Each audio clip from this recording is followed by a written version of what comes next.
철권과 관련해서 요청하고 싶은 정보가 있다면 구독과 좋아요를 누른 뒤 댓글로 작성해주세요. 꾸준하게 작성해 주실수록 빠르게 만들 확률이 높아져요. 킴머킹 9AP 홀드 기술이 추적될 때가 있고 안 될 때가 있는데 구분 방법은?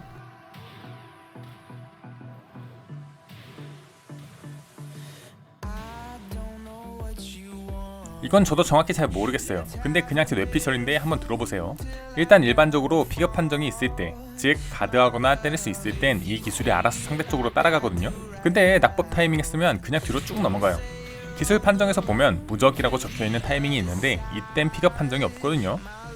9AP로 공중에 떴다가 내리 찍는 시점에 상대에게 픽업 판정이 있느냐 없느냐에 따라 기술이 상대 캐릭터를 인식해서 쫓아가고 못 쫓아가는 게 결정되는 것 같아요. 저 뇌피셜이니까 확실하진 않아요. 아님 말고. 자, 스티브 덕켄 심리에 대해서 가르쳐주세요. 스티브 덕켄 심리는 상황이 너무 다양해서 하나하나 다 설명해드리는 건 시간적으로 무리가 있고 기본적인 메커니즘만 가르쳐드릴게요. 첫째로 필드 덕켄으로 웨이브처럼 들어갈 때 덕켄이 상단을 확실하게 피할 수가 있고,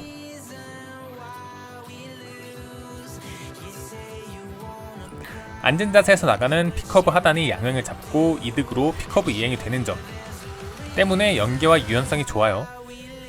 가드당해도 리스크가 적어서 부담없이 쓰기가 좋죠. 이를 기반으로 덕켄 이글 크로우와 기상어퍼 덕인 루트로 다시 압박을 하고 있고, 둘 다 가드를 당해도 다시 심리전이 진행되기 때문에 꽤 안정성 있게 싸움을 진행시킬 수가 있어요. 둘째로 기술마다 다르지만 기술이 가드된 이후 덕인 스텝을 이행을 하면 상대의 잽을 피할 수가 있고,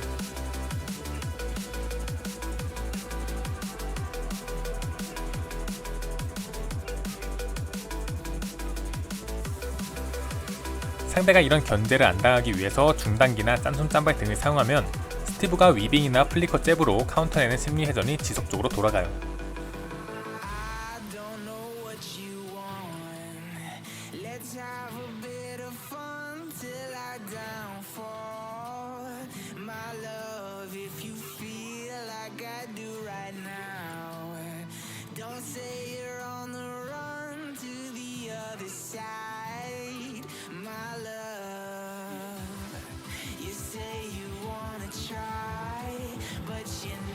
뭐 이런 작은 국지전 같은 심리전이 지속적으로 회전되게 만드는 게 덕켄과 위빙 심리전이에요. 어렵기도 하고 손도 많이 가고 순간 판단력도 많이 요구돼서 솔직히 많이 어려워요. 킹 샤이닝 이후 심리전에 대하여. 킹 샤이닝 이후에 심리전 딱 두 가지만 기억하시면 나머지는 그 응용이에요. 샤이닝 이후에 가만히 있기를 제외한 모든 움직임은 3RK에 히트당하고, 이걸 안 맞으려면 가만히 있어야 하는데 그러면 2LK를 맞게 되고, 2LK는 일어나서 앉아서 막으면 돼요. 이 두 가지 때문에 가만히 있다가 다운잡기를 당하게 되는 거고, 일어나서 앉다가 찍기를 맞게 되는 거예요. 즉 움직이면 3RK가 확정, 가만히 있으면 2LK를 맞게 되는 심리전을 기점으로 이것들을 의식해서 움직이다가 다른 기술들까지 파생되는 원리예요.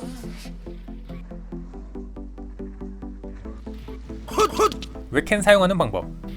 웨켄은 사실 저도 쓸 줄은 아는데 어떻게 가르쳐 드려야 할지 잘 모르겠네요. 그것보다 유튜브에 검색하면 워낙 많은 분들이 설명을 잘해주셔서 특별히 더 잘 나가는 방법 같은 건 일단 저는 모르겠어요.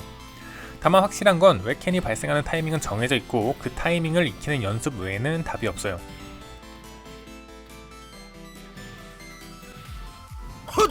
스티브 오타스크류 이후 플리커 잽 잘 넣는 방법. 제일 많이 하는 실수는 자세를 잡으려다가 퀵턴이 나가는 삑사리가 있는데, 이건 양발을 먼저 입력해서 그런 거예요. 일단 기본적으로 아주 미세하게 뒤를 먼저 입력하고 양발을 입력하셔야 되고, 플리커 잽이 판정이 생각보다 낮고 길기 때문에 스크류 하자마자 접근해서 빠르게 4AK를 하신 뒤 플리커 잽을 사용하시면 돼요. 이것도 타이밍을 연습하는 것 말고는 특별히 요령이 없네요.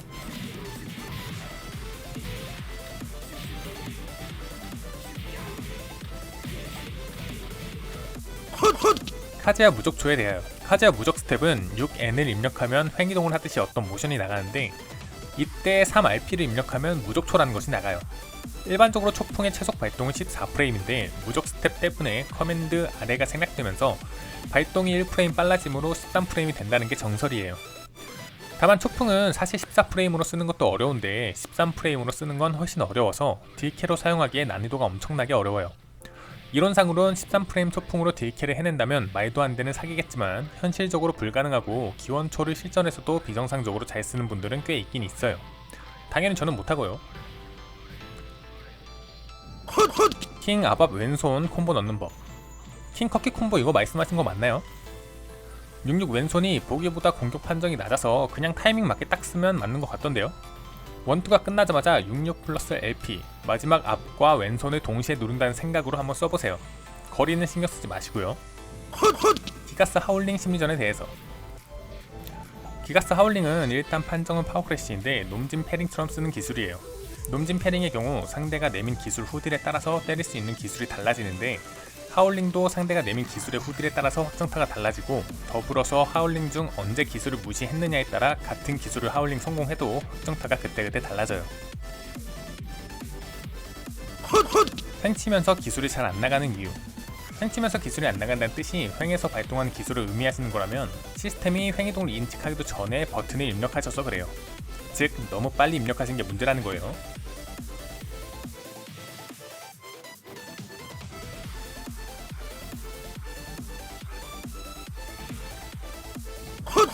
화엄 대처하는 방법.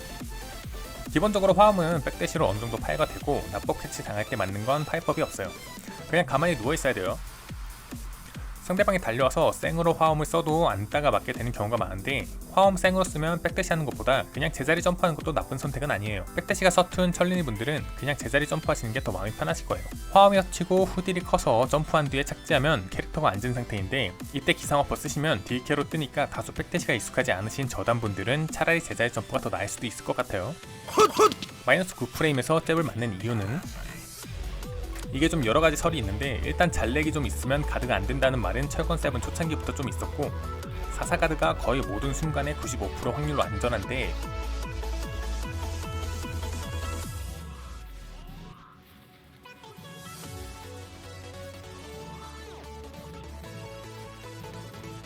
유일하게 히트 당하는 순간이 마이너스 9에서 마이너스 8 때 44 가드, 그러니까 뒤입력을 2번 하면 원잽에 걸리는 현상이 많아요.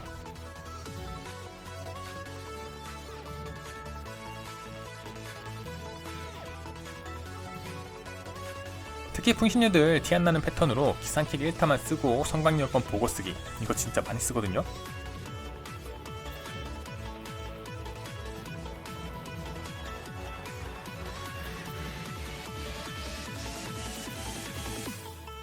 이런 건 좀 주의해 주셔야 돼요.